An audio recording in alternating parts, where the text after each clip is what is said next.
This Friday is the 10-year anniversary of the war in Afghanistan, and the latest CBS News poll shows public support is falling. National security correspondent David Martin is at the Pentagon this morning with more. David, good morning.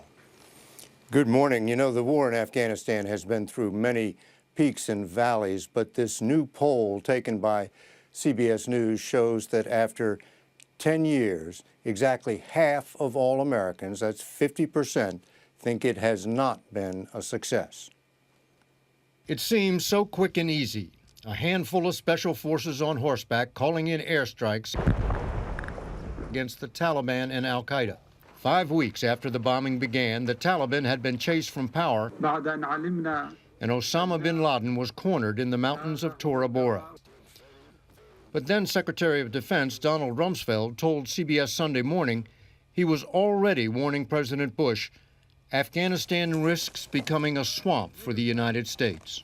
And 10 years later, 62% of Americans say they want the number of U.S. troops in Afghanistan decreased. That's up from April of 2009, when only 29% of those polled said that. Bin Laden got away, and the Taliban lived to fight another day, taking advantage of America's preoccupation with the war in Iraq. By 2007, there were 165,000 troops in Iraq and only 25,000 in Afghanistan.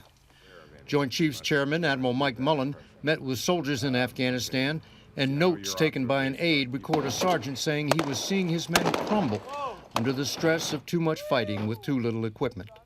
One commander said he needed 34 more helicopters.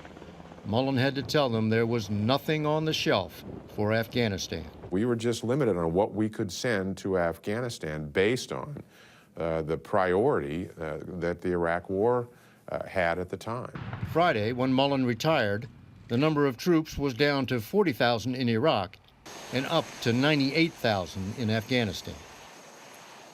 And the poll shows an overwhelming majority of Americans, 69%, say the war has gone on longer than expected. Jeff? David Martin at the Pentagon this morning. David, thank you.